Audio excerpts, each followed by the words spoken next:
রাতের আধারে torch light জ্বালিয়ে পরিচিত মুখগুলোকে চিনে ফেলায় কাল হলো গৃহবধূর। কেবল কয়েকটা টাকার লালসায় নিভে গেল একটি তাজা প্রাণ। সামান্য সুখের আশায় বোনা স্বপ্নগুলো এভাবেই নিমিষে তলিয়ে গেল এক নিশ্ছিদ্র অন্ধকারে।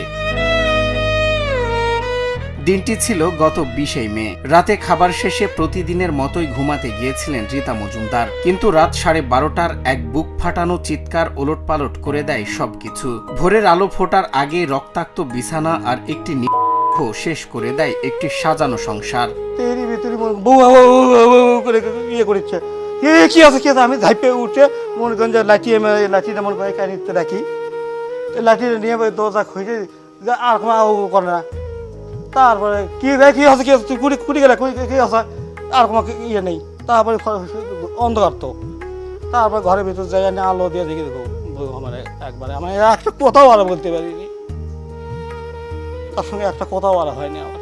প্রথম দিকে এটি ছিল সম্পূর্ণ সূত্রহীন একটি, তবে বগুড়ার গাবতলীর মুমিনহাটা গ্রামের এই চাঞ্চল্যকর ঘটনার বুক চিরে সত্যকে সামনে এনেছে পুলিশ। তথ্য প্রযুক্তি আর নিবিড় অনুসন্ধানে বেরিয়ে আসে এক নির্মম সত্য। চেনা মানুষগুলোই টাকার লোভে মেতে উঠেছিল হোলি খেলায়। গ্রেপ্তার করা হয় শাওন মিয়া ও আনোয়ার হোসেনকে। তো ওয়াইফের ঘরে কেউ একজন রাত্রেবেলা বাসার মধ্যে যেয়ে ওনার ঘরের ওয়াল ঘরে লুকায় ছিল। তো যে আসামি লুকায় ছিল সে তার রাত্রে 12টা থেকে 12:10 আনুমানিক এরকম টাইমে ঘরের দরজায় নক করে। তো ওয়াইফ আসলে নিজের যে গরু ছিল বাসায় 5টা গরু, এটাও দেখাশোনা করতো এবং মাঝ রাত্রে উঠতো, কারণ তার স্বামী আসলে একটু শারীরিকভাবে অসুস্থতা থাকার কারণে পার্শ্ববর্তী রুমে থাকতেন। তো ওই নক করার পরে তিনি গেটটা খোলে, গেট খোলার পরে টর্চ লাইট দিয়ে দেখে যে বাসায় কেউ নাই, সামনে কাউকে পায় না। এই ফাঁকে দুইজন যে আসামি, এই দুইজন ঘরের মধ্যে প্রবেশ করে ঘরের মধ্যে ঢুকে তাকে, তার ঘরে কিছু নাকি সম্পত্তি ছিল, সম্পত্তি বলতে টাকা ছিল, জমি বেচা টাকা, যেটা গত ঈদের সময়, রোজার ঈদের সময় আনুমানিক 7 লক্ষ টাকা। এটা তার হাজবেন্ডের যে বক্তব্য। তার স্বামীর নাম হচ্ছে বিধান মজুমদার। তো টাকাটা আসলে মূলত ওয়াইফ তার নিজের কাছেই রাখতে। পুলিশের তদন্তে উঠে আসে জমি বিক্রির টাকা লুটের উদ্দেশ্যে ছক কষা হয়েছিল 10 দিন আগেই। বাজার থেকে কেনা হয় ধারালো হাসুয়া। ঘটনার রাতে ঘাতকেরা লুকিয়েছিল গোয়াল ঘরে, আর সেই রাতে টর্চের আলোয় চিনে ফেলা অপরাধ ঢাকতে ধারালো হাসুয়ার এক কেড়ে নেওয়া হয় রীতার জীবন। সোমবার সংবাদ সম্মেলনে এসব তথ্য নিশ্চিত করেন এই কর্মকর্তা। টাকাটার লোভে পড়েই আসামি দুইজন তথ্য পাইছিল যে জমি বিক্রি করার টাকা তাদের বাসায় রিজার্ভ আছে। এটাকে কেন্দ্র করে তারা চাইছিল যে এই টাকাটাকে যাতে আত্মসাৎ করতে পারে। এই আনোয়ারকে ভিকটিম নিজে চিনে ফেলার পরেই আনোয়ার এটাকে যখন চিনে ফেলছে তখন সে তার নিজের হাতে থাকা হাসুয়া দিয়ে তার, এর পরিপ্রেক্ষিতে পার্শ্ববর্তী রুম থেকে যখন তার হাজব্যান্ড টের পাইছে, চিৎকার চেঁচামেচি শুনছে, ওয়াইফের চেঁচামেচি শোনার পরে সে একটু সময় নিচ্ছে, অনেক মাঝরাত। তো তারপরে সে আরও 2-3 মিনিট অপেক্ষা করে তারপরে এসে যখন ওয়াইফের রুমে এসে নক করছে, করে দেখে যে ওয়াইফ ফ্লোরে পড়ে আছে। মাত্র 4 দিনের মাথায় এই রহস্য উদ্ঘাটনে স্বস্তি ফিরেছে এলাকায়। তবে চেনা মানুষের এমন পিশাচ রূপ দেখে এখনো আতঙ্কিত এলাকাবাসী।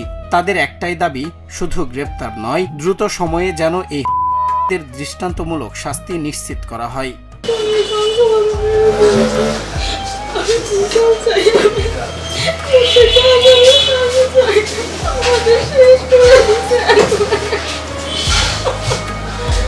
আমরা 2 ভাই বোন, দুজনই ব্যাচমেট। আমি ঢাকা ইউনিভার্সিটিতে পড়ি, আর আমার ভাই রুয়েট থেকে বিএসসি কমপ্লিট করে বের হয়েছে। জমি বিক্রি করছে, এটা ঈদে ছিল মেবি, মানে পুরো টাকাটা ছিল না বাসায়, এত টাকা ছিল না, এক্সাক্ট অ্যামাউন্ট বলতে পারতেছি না, বাট কিছু চুরি হয়নি। এরকম কি আমার মাকে যে রুমে, এই রুমেরও কিছু চুরি হয়নি, মানে মনে হচ্ছে কোনো জিনিস হাতই দেয়নি। গত রোজার ঈদে ওই রুমটা, আগে ওই রুমে থাকতো, গরুর খাবার থাকতো, ওই রুমে আমরা কেউ থাকতাম না। গত রোজার ঈদে ওই রুমের কাজ কমপ্লিট করে আমরা উঠছি। প্লিজ আমাদের যেন এই বিষয়টাতে অতি দ্রুত বিচারের আওতায় আমরা আনতে পারি। আরো ভালো করে আমরা হচ্ছে যে পারিবারিকভাবে এত শান্তশিষ্ট, ভদ্র এবং হচ্ছে একটা ইউনিক পরিবার, যে আমাদের ফ্যামিলিতে বা আমাদের নিকটাত্মীয়, আমার নিজের খালা এরকম হবে, এটা আমরা মানতে পারি না। যার কারণে আমি আবারও রিপিট করতেছি যে জাস্টিস ডিলেড ইজ ডিনেড, সরি বলতে পারছি না, আর কথা বলতে পারছি না, যত দ্রুত সম্ভব আমাদের এই বিচার প্রক্রিয়া যেন সম্পূর্ণ হয়, এটাতে কোনো আসামিরা যেন ছাড়া না পায়। গ্রেপ্তার হয়েছে, আইনের মুখোমুখিও দাঁড়াবে, কিন্তু যে প্রাণটি ঝরে গেল তা তো আর কখনোই ফিরে আসবে না। টাকার লোভের কাছে হেরে যাওয়া এই মানবিকতার শেষ কোথায়, সে প্রশ্ন এখন স্থানীয়দের মনে।